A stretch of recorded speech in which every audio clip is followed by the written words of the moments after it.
இந்த ஆலயத்தின் பேர் வள்ளிபுர குறுக்கட்டி சித்தி விநாயகர் ஆலயம். இந்த ஆலயத்தின் வரலாறு எனக்கு 1922ஆம் ஆண்டு நான் ஒரு ஆவணத்தை பார்த்துருக்கிறேன். அதில் அவர் எங்களுடைய மூதாதையர் ஒரு கூட்டம் ஒன்று போட்டிருக்கிறார்கள் 1922ஆம் ஆண்டு. அவர்கள் அதில் சொல்லுகிறார்கள், இந்த ஆலயம் கிட்டத்தட்ட 150 வருடங்களுக்கு முற்பட்ட ஆலயம் என்று சொல்லுகிறார்கள். அவர்கள் அந்த கூட்டத்தில் கூடி இப்போ அதற்கு பிறகு ஒரு கூட்டம் கூட்டப்பட்டதாக 1937ஆம் ஆண்டு.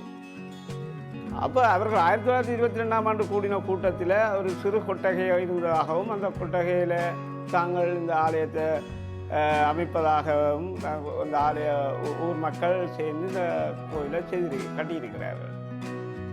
1922ஆம் ஆண்டுக்கு பிறகு 1937ஆம் ஆண்டும் ஒரு கூட்டம் கூடப்பட்டுள்ளது. 1937ஆம் ஆண்டு கூடின கூட்டத்தில் இந்த ஆலயத்தை இன்னும் பெருசாக கட்டி கும்பாபிஷேகம் செய்வதாக தீர்மானம் எடுத்திருக்கிறார். நான் 1976ஆம் ஆண்டு இந்த ஆலயம் 1958ஆம் ஆண்டு வேணா ராசா என்பவர் அந்த ஆலயத்தை நிர்வகித்து வந்து தன்னால் இயலாத தன் முதுமை காரணமாக இயலாமையால் இதை ஊர் மக்களிடம் திருப்பவும் ஒப்படைத்திருக்கின்றார்.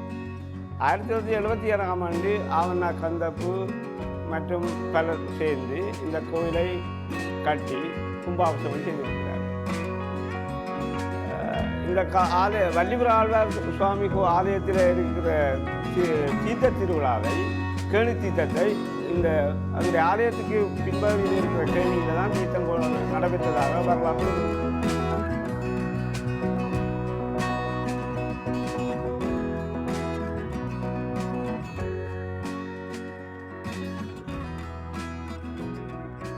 புறமாக இருக்கிற குறுக்கட்டு விநாயகர் ஆலயத்துக்கும் வள்ளிபுர ஆழ்வார் ஆலயத்துக்கும் ஒரு நெருங்கிய தொடர்பு இருக்கின்றது. வள்ளிபுர ஆழ்வார் ஆலயத்துக்கு கொடியேற்றுவதற்கு முன்பதாக 3 நாட்களுக்கு முன்பதாக குறுக்கட்டு பிள்ளையார் கோயில் ஆலயம் கொடியேற்றப்படும். அந்த 3 நாளுக்கு முன்பதாக வள்ளிபுர ஆழ்வார் ஆலயத்திலே இருக்கின்ற விநாயகப் பெருமான் அப்படியே அடியார்களால் சுமந்து செல்லப்பட்டு குறுக்கட்டு விநாயகர் ஆலயத்திலே பதிக்கப்படுவார். அதன் பின்பு 3 நாள் அங்கே கிரியைகள் எல்லாம் நடைபெறும், அங்கே கொடியேற்றம் நடைபெறும். 3 நாளின் பின்பே அந்த விநாயகப் பெருமான் இங்கே கொண்டு வரப்படுவார். கொண்டு வந்து இங்கே கொடியேற்றம் ஆரம்பமாகும். அதை விட சிறப்பாக 8ஆம் நாள் முதல் 7 நாட்களும் உள்வீதி உற்சவங்கள் நடைபெறும். மொத்தம் 17 உற்சவம், 7 நாட்களும் உள்வீதி உற்சவம் நடைபெறும். இந்த 8ஆம் நாள், இந்த 7ஆம் நாள் வெளிவீதி என்று அழைக்கப்படுகிற உற்சவத்தின் பேர் 8ஆம் நாள் குறுக்கட்டு விநாயகர் தரிசனம். அந்த உற்சவத்துக்கு பேரே குறுக்கட்டு விநாயகர் தரிசனம். அந்த எங்களுடைய சக்கர ரூபராய் வந்திருக்கிற சக்கர ஆழ்வார் விநாயகப் பெருமான் மகாலட்சுமி சமேததாக குறுக்கட்டு விநாயகர் ஆலயத்துக்கே அடியார்களால் தூக்கி செல்லப்படுவார், காவி செல்லப்பட்டு அங்கே விசேட பந்தலிலே நைவேத்தியங்கள் பிரார்த்தனைகள் எல்லாம் நடைபெற்று புறம் 9ஆம் நாள் பூசை வெண்ணெய். வெண்ணெய் என்பது மிக சிறப்பானது. ஆலயத்தின் தெற்கு புறமாக நீங்கள் பார்த்தால் தெரியும். பூமலட்சுமி மகாலட்சுமி சமேததாக ஸ்ரீமன் நாராயணுடைய திருவிக்கிரகங்கள் இந்தியாவிலிருந்தே கொண்டு வரப்பட்டன. அதை பிரதிஷ்டை செய்தவர்கள் இந்த வெண்ணெய் திருவிழா உபயோகாரர்கள். ஆனபடியால் அண்டைக்கு வழமையாக 3 சுவாமி தான் வெளிவீதி வலம் வந்தருள்வர். வெண்ணெய் உற்சவத்தண்டு அந்த பூமலட்சுமி மகாலட்சுமி சமேதமாக இருக்கின்ற ஸ்ரீமன் நாராயணுடைய திருவிக்கிரகம் அப்படியே சேர்த்து 4 சுவாமியாக வலம் பெறுவார். அடுத்த நாள் 10ஆம் நாள் உற்சவம் பாம்பு. அடுத்த நாள் துகில். 12ஆம் நாள் உற்சவம் மகா கம்சன் போர். பாருங்க, இந்த வெளிவீதி உற்சவங்களுக்கு விசேட பேர் எல்லாம் இந்த மகாபாரதத்துடன் சம்பந்தப்பட்ட கிருஷ்ணனுடைய லீலைகளை ஞாபகம் ஊட்டுமாக. வெண்ணெய் என்பது ஆயர்குலத்திலே ஸ்ரீ கிருஷ்ணன் வந்து வெண்ணெய் களவெடுக்கிற அந்த நிகழ்வு. அதெல்லாம் வடக்கு வீதியிலே இந்த கற்கோள கிராமத்தைச் சேர்ந்த அறநெறி பாடசாலை இருக்கிறது, விநாயகர் அறநெறி பாடசாலை. அந்த கல்விகள் மாணவர்களால் வடக்கு வீதியிலே சிறப்பான ஒரு நாடக நிகழ்வடும். அதாவது இந்த உற்சவத்தினுடைய அந்த நாம கருத்தை தத்துவ ரூபமாக வெளிப்படுத்துகின்ற நாடகம் சிறப்பாக நடைபெறும். குறிப்பாக சொன்னால் திருவிழாவுக்கு வருகின்ற பக்தர்களை விட வடக்கு வீதியிலே சுவாமி வருகின்ற இடத்திலே பக்தர்கள் எண்ணிக்கை மிக அதிகமாக இருக்கும். அந்த நாடகம் முடிய போகின்றவர்களும் ஏராளமாக இருப்பார்கள். என்றால் அவர்கள் பக்தி மிகுதியால் அந்த நாடகத்தை பார்க்க வருவார்கள். இரவு திருவிழாவிலே வெளிவீதியிலே வெண்ணெய் திருடு நிகழ்வு. பிறகு துகில் துகில் என்பது பாரதத்திலே 2 விஷயங்கள் இருக்கின்றது. பாஞ்சாலியினுடைய துகில் களைந்த சம்பவம் இருக்கின்றது. அதுதான் அதன் விளைவு. அந்த அந்த பாரதத்தின் அதர்மத்தின் அழிவுக்குரிய ஆரம்பமே அதுதான். ஆனால் இங்கு செய்வது ஸ்ரீகிருஷ்ணன் இந்த ஆயர்குல பெண்களுடைய பின்னலை பின்னென்று இழிப்பான், திரும்ப முன்னே சென்று மறைவான், ஆடையை களைவான். அவர்கள் பாடுவார்கள். கிருஷ்ணர் இவர்கள் நீராட கரைக்கு சென்ற உடனே இவர்களுக்கு தெரியாமலே எல்லா ஆடைகளையும் அப்படியே தூக்கி வந்து சென்றுவிடுவார்கள். நாடகத்தில் அப்படியே தத்துருவாக காட்டப்படும். அமரரான திருமதி செல்வம் சதானந்தன் தான் இந்த வடக்கு வீதி நாடகங்களை நெறிப்படுத்தி சிறப்பாக செய்தார். இன்றும் அவருடைய பிள்ளைகள் பேர பிள்ளைகள் அதை சிறப்பாக செய்து வருகிறார்கள். அந்த பிறகு அந்த ஆயுர்வேத பெண்கொள்ளாம் பொட்கமாக நாணமாக இருக்கின்ற கிருஷ்ணர் அவர் புண்ண மரவு முதலே அப்படியே கட்டப்படும். அன்றைக்கு நாடக நேரத்திலே எறிந்து கொண்டு என்ன வெட்கமே ஒட்டியாக ஒன்றும் புழங்காத மாதிரி என்ன கிருஷ்ணா நீ ஒன்றும் புழங்காமல் இருக்கிறதில் எல்லாம் தெரியும் உங்களுக்கு ஆடையை தாண்டா. பின்ன கிருஷ்ண சிலை நிபந்தனை வைப்பார், நீங்கள் எனக்கு தரணும். பின்ன அவர்கள் எல்லாம் உனக்கு சாதம் தருவோம், வெண்ணெய் தருவோம், அது தருவோம் எல்லாம் கேட்ட உடனே அவை எல்லாருக்கும் ஒரு அந்த செயலையை கொடுக்குறது. நான் வார்த்தைகளாக சொல்ல முடியாது. அது நீங்கள் கட்டாயமாக இந்த நிகழ்ச்சி தொழிற்பாளர்களும் அந்த காலங்களிலே ஒருக்கா அந்த நாடகங்களை ஒருக்கா எடுத்து ஒளிபரப்ப ஒன்று தயவாக கேட்டுக்கொள்கிறேன். அப்புறம் பாம்பு என்பது காளிங்க நர்த்தனம். காளிங்கன் என்று சொல்லப்படுகின்ற அந்த கொடியோர் அரக்கன் ஒரு நீர்ச்சுனையில் இருந்து அந்த ஆயர்குல மக்களுக்கு செய்த கொடுமையை சித்தரிப்பதற்காக இறைவன் ஸ்ரீகிருஷ்ணரை அதன் மீது திருநடம் செய்த அந்த நாடகம் சிறப்பாக காட்டுவது.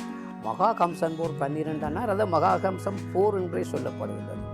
அது இறைவன் நல்லவர்களை காப்பதற்கும் தீயவர்களை அழிப்பதற்கும் தர்மத்தை நிலைநாட்டுவதற்கும் நாம் யுகந்தோறின் அவதரித்துக் கொள்கின்றேன் என்று கூறுகின்ற அந்த கீதை வாசகத்தினுடைய முதல் சாராம்சமே இந்த மகா கொடியவன் கம்சன் அவருடைய மாமனை வதம் செய்வதற்காக.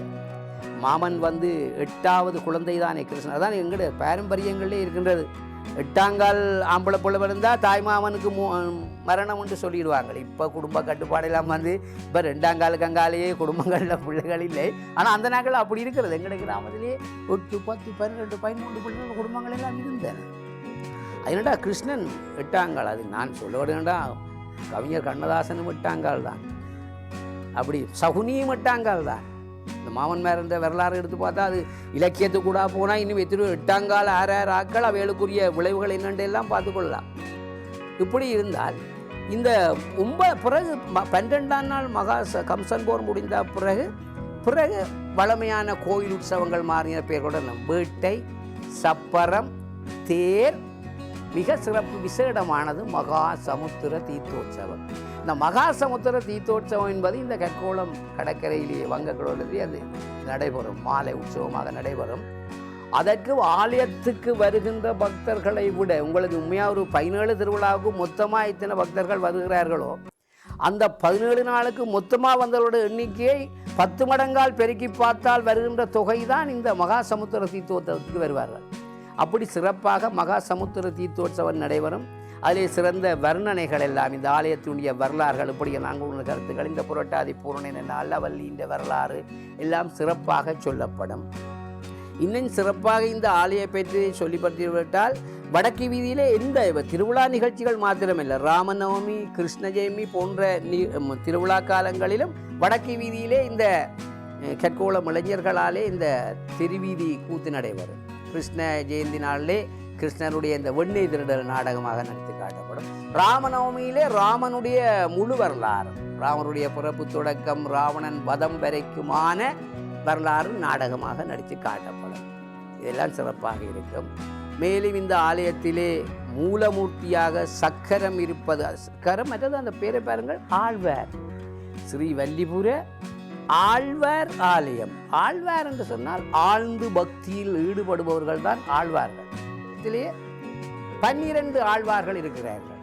பேயாழ்வார், பொய்யாழ்வார், பூதத்தாழ்வார், திருமங்கை ஆழ்வார், நன்மாழ்வார், பெரியாழ்வார், குலசேகர ஆழ்வார், ஒரு ஆழ்வார், பெண் ஆழ்வார். சபசமயத்திலே காரைக்கால் அம்மையார் மங்கையரசியார் இருந்தவர் ஒரு ஆழ்வார், பெண்ணாழ்வார். அவர்தான். அவருக்கு சிறப்பான ஒரு ஆலயம் அங்கே வள்ளியூர் ஆழ்வார் ஆலயத்தில் நீங்கள் பார்த்தால் மேற்கு வடக்கு வடமேற்கு மூலையிலே ஆழ்வார் ஆலயம் இருக்குது. ஆண்டாளுக்குரிய சிறியாண்டாள், கோதையாண்டாள், தமிழையாண்டாள், கோபாலன் இல்லாமல் கல்யாணம் வேண்டாள்.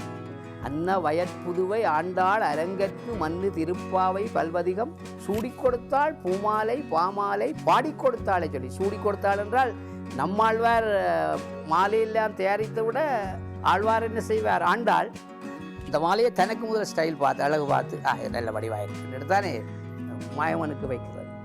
அது இவருக்கு தெரியாது. அவர் ஒரு நாள் தான் இதை கண்டு விட்டு கோபிச்சு விடுவார்.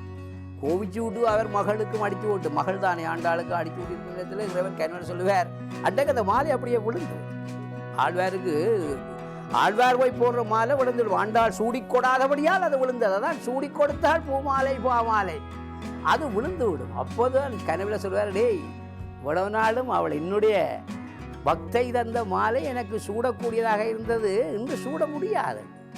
அதுக்கு பிறகுதான் அவர் என்ன செய்தார், அவர் தன்னை அதாவது இறைவனையே ஸ்ரீ கிருஷ்ணனையே தன்னுடைய மணாளனாகவில்லை கூடிக்கொண்டு. அதனால தானே சில ஆய்வுகள் செல்வார்கள் அவர் ஒரு வித்தியாசமான சிந்தனை என்றது அந்த வாத்சல்ய பாவம் என்று சொல்கிறது. அந்த 4 வகையான வழிபாடுக்கு சரியை கிரிய யோகஞான 4 வகை வழிபாடு.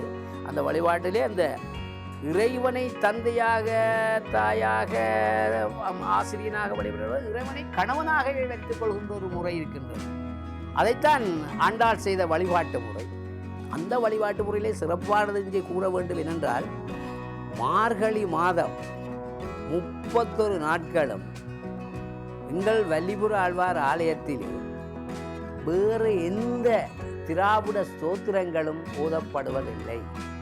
ஆண்டாளுடைய திருப்பாவை பாசுரங்கள் மட்டும் ஓதப்படும். ஏன்னா பலர் கேட்டுக்கொள்வார், வைஷ்ணவ ஆலயம் ஏன் சைவ நெறிமுறைப்படியும் சில செயல்பாடுகள் நடக்கிறது என்று.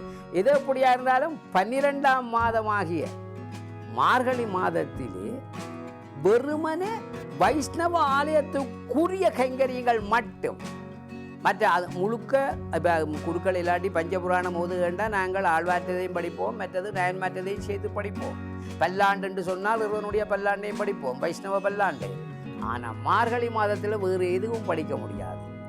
திவ்ய பிரபந்தலுக்குரிய ஆண்டாளுடைய திருப்பாவை தான் பாடப்படும். குருக்கள் அடிக்கடி சொல்லுவார், நாங்கள் மார்கழி மாதம் இதை வைஷ்ணவ ஆலயமாகவே பண்ணிக்கொள்வோம். அதுவும் காலை உற்சவமாக நடைபெறும். ஒவ்வொரு நாளும் தீர்த்து அந்த அதை சொல்வது என்னது, இந்த மார்கழி மாதத்தில் என்னன்றதற்கொள்வார்கள் தீர்த்தம் மாறுறது, முடியப்புறம் போய் திருப்பள்ளி எழுச்சி படிச்சுட்டு அங்கே நீரோட்ட மார்கழி தோச்சல், அதை சொல்வது மார்கழி தோச்சல். அப்படியான தோச்சல் 31 நாள் நடைபெறும். மிகவும் சிறப்பு என்னென்றால் 4 மணிக்கு பூஜை ஆரம்பிக்கும், 6 மணிக்கு முதல் முடிந்துவிடும். 4 மணிக்கு திருப்பள்ளி எழுச்சி தொடங்கும். அதன் பின்பு 31 திருப்பாவைகளும் அங்கே சிறப்பாக ஓதப்படும். 30 திருப்பாவைகளும். ஆனால் சனத்தை அந்த விடிய வெள்ளரே கண்டுகொள்ள முடியாத சனம் வரும். ஒவ்வொரு பக்தர்கள், நான் சனம் என்று கூறுவதை தவிர பக்தர்கள் அடியார்கள் வந்து விடுவார்கள்.